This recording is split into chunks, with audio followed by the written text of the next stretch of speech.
आयुर्वेदिक कहती हूँ, कहती हूँ आपको लेने की जरूरत क्या है, सब कुछ तो आपका एलोवेरा, आंवला, even ginseng, ginseng is product जो कि very familiar in the export market, ठीक है। तो ginseng is allowed in the food supplement, that is not allowed in the Ayurvedic. और मोर ओवर इसके अंदर जो एक और जो अच्छी चीज है आयुर्वेदिक के अंदर, you can not add the vitamins, you can not add the vitamins, लेकिन यहाँ पे you can mix up with the vitamins. कोई भी अगर आप फूड सप्लीमेंट कुछ नए टाइप का कोई प्रोडक्ट बनाना चाहते हैं, ठीक है, सपोज इन जिनसिंग के अंदर if you want to add some vitamins तो you can add, that's no problem, ठीक है। तो आपका जो वाइड रेंज है फूड सप्लीमेंट है, that is in wide range. जो आयुर्वेदिक है कुछ छोटा सेगमेंट है। तो मेरे से कोई पूछता है पर्सनली, तो मैं एक क्वेश्चन कहती हूँ कि आपको आयुर्वेदिक का लाइसेंस लेने की जरूरत नहीं है, because whatever in Ayurveda most of the products you are making here in food supplements. Ayurvedic में लोग ऐड कर देते हैं सप्लीमेंट्स बढ़ाने के लिए, आयुर्वेदिक बना रहे लोग सेम कंटेंट जो है फूड सप्लीमेंट में अलाउड है, जो प्रोडक्ट पार्ट है, लेकिन उसमें ऐड कर देते हैं। क्या इसमें हम कर सकते हैं किसी एनी पार्ट है कि हम लोग ये आंसर है प्लेटलेट्स का जैसा से ब्लड बनाएगा, तो वो डाइटरी फूड सप्लीमेंट है ना आपके पास, बेसिकली 5 डिफरेंट की है फूड सप्लीमेंट है कि one is a health supplement, second nutraceutical, third है डाइटरी फूड सप्लीमेंट। जब भी आप अपने लेवल के ऊपर डिक्लेयर करो कि ये प्लेटलेट्स बनाने के लिए, यू हैव टू कैटेगराइजेशन आपको जो चुननी पड़ेगी वो आपको डाइटरी फूड सप्लीमेंट की करनी पड़ेगी। लेकिन जैसे कि 30.6 लोग हेल्थ सप्लीमेंट दिए गए, स्पेशली फूड सप्लीमेंट दिए गए, फूड सप्लीमेंट पांचवा आ रहे हैं ब्लॉक में बताया। हाँ, पांचवा तो अगर आप प्लेटलेट्स बढ़ाने की बात करते हो तो then you can you have to apply for the dietary food supplements, वो आप करोगे। उसके अलावा कोई नहीं, आप उसको चाहे वो कैटेगरी कुछ ऐसी चीजें हैं जो कि हमारी हेल्थ सप्लीमेंट में भी चीजें यूज हो रही है और डाइटरी फूड सप्लीमेंट में भी हो रही है, लेकिन ओनली प्रॉब्लम विद है ना आपका लेबलिंग क्लेम। जो लेबलिंग क्लेम है न्यूट्रास्यूटिकल और हेल्थ सप्लीमेंट के अंदर you can not claim anything related with the health, समझिए ना। अगर मैं कहती हूँ कि this product is use for the cancer patient, then you have to apply your product in the food for medicine. अगर if you are claiming something, मेरे product के अंदर लिखा है बाल लंबा करने के लिए, जैसे बायोटिन है, बायोटिन का बेसिकली यूज क्या है कि वो आपके बाल बढ़ाने के लिए, एक होता है बायोटिन, एक नॉर्मल पॉपुलेशन का। You are not claiming anything, so you can also put into the health supplement as well as nutraceutical. But when you are claiming something, ये जो पूरा फूड सप्लीमेंट है हमारा, तो all based on the basically आपका claiming part क्या है। अगर इफ यू आर क्लेमिंग कि ये बायोटिन ये बाल बढ़ाने के लिए, जबकि बायोटिन आप नॉर्मल न्यूट्रास्यूटिकल हेल्थ सप्लीमेंट में यूज करो, बट जब आप क्लेम कर रहे हो तो then it comes into the dietary food supplement, ठीक है।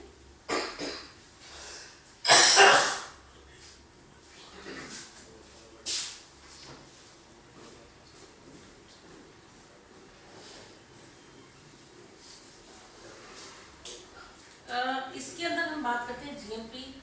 की शेड्यूल 4 की पार्ट 2 की जितने भी रिक्वायरमेंट्स हैं। Schedule 4 if you are Google आप नेट पे डालोगे एफएसएसआई की शेड्यूल 4 की जो पार्ट 2 है, दैट ऑल आपकी जो बात करेगा न्यूट्रास्यूटिकल हेल्थ सप्लीमेंट के बारे में बात करेगा। इसी की आज हम बात करेंगे उसकी बेसिक गाइडेंस क्या कैसे ये आपको जैसे ही एफएसएसआई का एक्ट जितना भी है ना आपको ऑनलाइन मिल जाता है, fssi.gov.in के ऊपर जाएंगे और we are not believing on the books because इसमें आए दिन नोटिफिकेशन चेंज होती है। जैसे अभी मिठाई वाला में पहले ये अप्रूवल दे रहे थे, even few are the people from Gujarat they said कि from last 6 months we are not making. नहीं अभी 2 महीने पहले ज्यादा बैन अभी 2 महीने पहले बैन, इससे पहले नहीं था। इससे पहले तक तो मैंने अप्रूवल लेके दिए मिसाइल वाला, पहले बंद हो गया नहीं पहले बंद था, पहले नहीं देते थे बट बीच में फिर देने लगे थे, फिर इन्होंने अभी जो अक्टूबर के अंदर से बंद किया था उन्होंने, नहीं शूट क्योंकि उनके पास मटेरियल पड़ा था तो वो तो मार्केट में जाना था,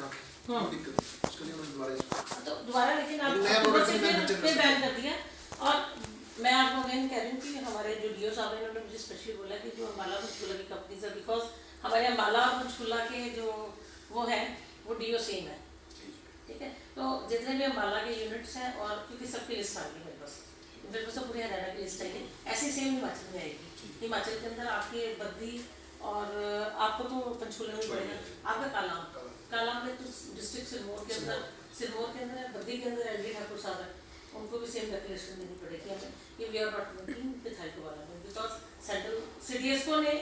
with the tussle with the CDSCO ने सिंपली कहा है कि साइड ये high development it should be bad, तो उन्होंने आपको डेक्लेरेशन देनी है कि तुझे 2 महीने से आपने नहीं बनाया और ना ही फर्दर आप टिल नोटिफिकेशन, क्योंकि बिकॉज मैंने आपको बताया कि हम लोगों ने नोटिफिकेशन हमारी कुछ इंडस्ट्रीज ने किया हुआ है कि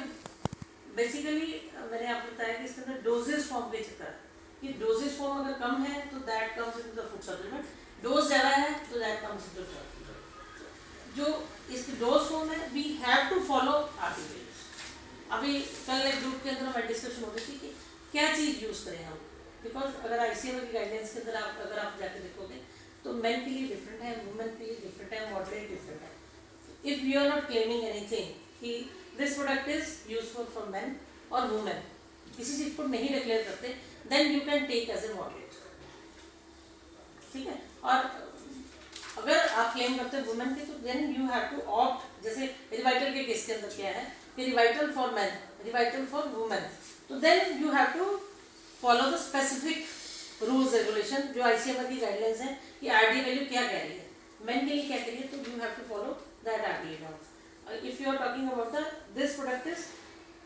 यूजफुल फॉर वुमेन, तो you have to opt as a women. लेकिन अगर आप किसी चीज को क्लेम नहीं कर सकते then you can take as a moderate. मैंने इसमें जैसे हमने डिक्लेरेशन देना है ये वाला, तो जैसे हमने उसमें पहले मतलब कंफर्म किया था जो हमने इसमें अक्टूबर मंथ से पहले जो मैन्युफैक्चर किया हुआ स्टॉक, तो उसमें तो दे सेड कि अभी उसको आपको रिकॉल करने की जरूरत नहीं है, तो दे सेड कि after October you must have, क्योंकि अक्टूबर से बाद तो हमने कोई बनाया नहीं, वो वाला तो जो स्टॉक पहले जा चुका है वो तो फिर उसमें तो वो तो नेचुरली आपके पास, बिकॉज इसके अंदर BMRs आपने बनाई हुई है, आपने सब कुछ, आपके पास सारा डेटा आपका पिछला है, लॉट नंबर, बैच नंबर आप लोग देते हो,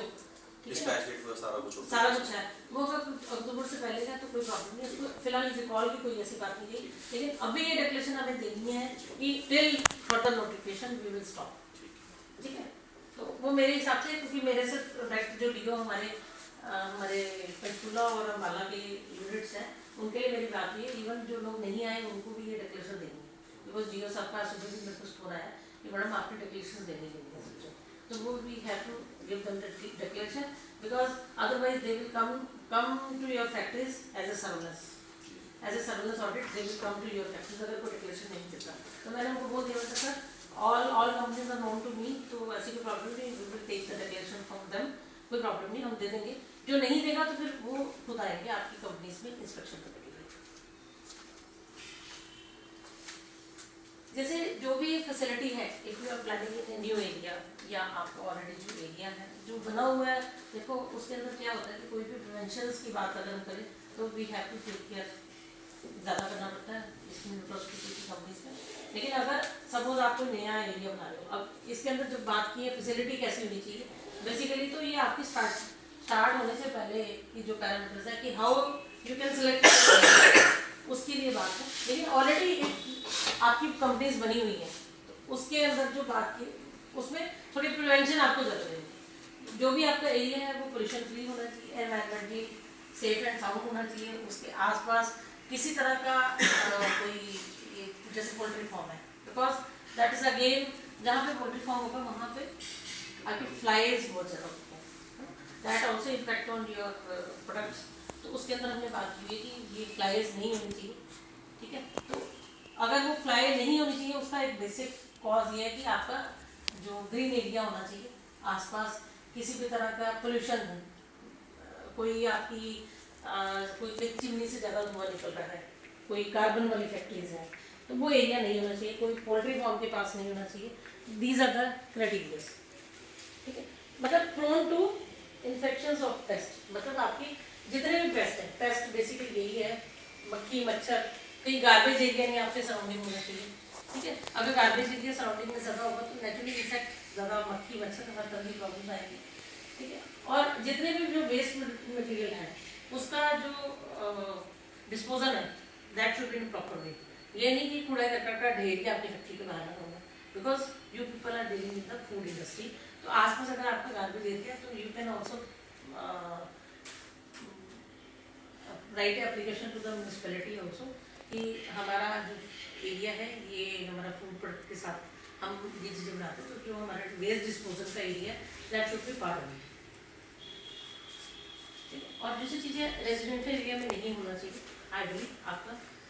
क्योंकि जितने भी रेजिडेंशियल होते हैं तो वो आपके फ्लड प्रोन ज़्यादा रहते हैं, वहाँ फ्लड आने के ज़्यादा चांसेस हैं। तो naturally flood is also one of the cause कि आपके फूड को इम्पैक्ट करते हैं एज पर शेड्यूल फूड भी खराब है। हमारे जो जितनी बाउंड्रीज होंगी उसका एक्सेस कंट्रोल एकदम से ऐसा नहीं होती कि कोई भी चीज़ कैसे भी आ रही, बिकॉज इसके अंदर भी हम बात करते हैं कि आपकी इमरजेंसी प्लान की बात करें, लाइक अगर कोई टेररिज्म अटैक हो गया, एक बार के अगर स्ट्रीट डॉग बहुत ज़्यादा हो गई, तो ये जो है इससे फार अवे होना चाहिए सिस्टम को, हमारा क्लीन सराउंडिंग होना चाहिए, किसी भी तरह का पानी का रुकाव नहीं होना चाहिए। कई बार क्या होता है कि ऐसा एरिया होता है जहाँ पे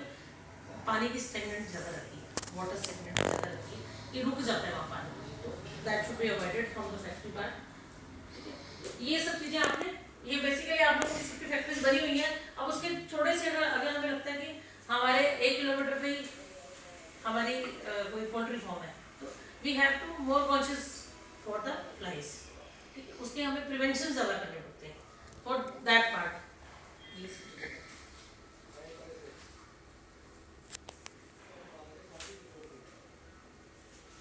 किसी भी तरह का जो इसका हमारा बिल्डिंग का जो मैप लेआउट है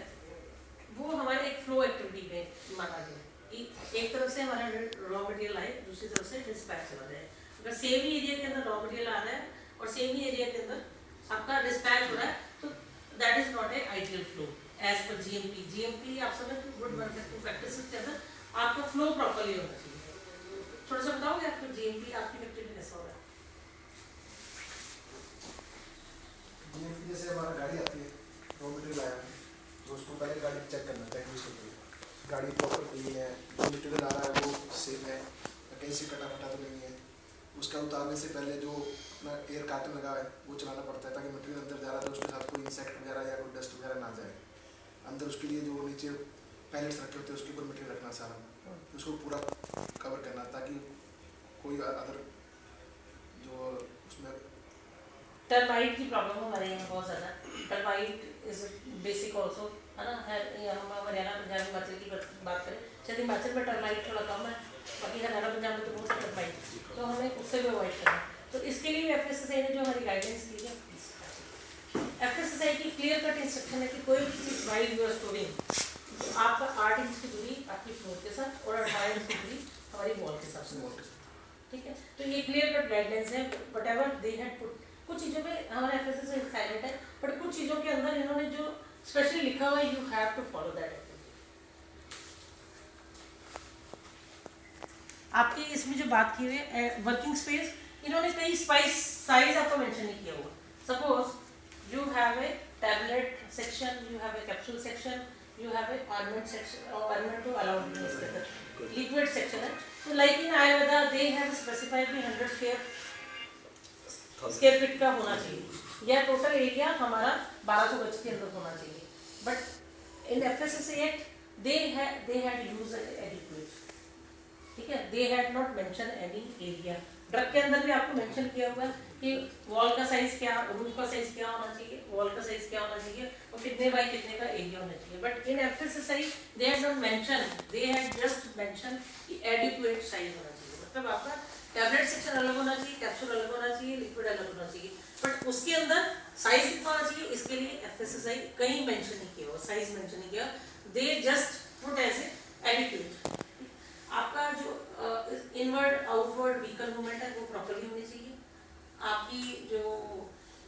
इसके अंदर मेंटेनेंस के लिए एरिया प्रॉपर होना चाहिए, दे हैव जस्ट कि किसी भी तरह का क्रॉस कंटामिनेशन नहीं होनी चाहिए, तो उसी को हम कहते हैं फ्लो एक्टिविटी। Flow activity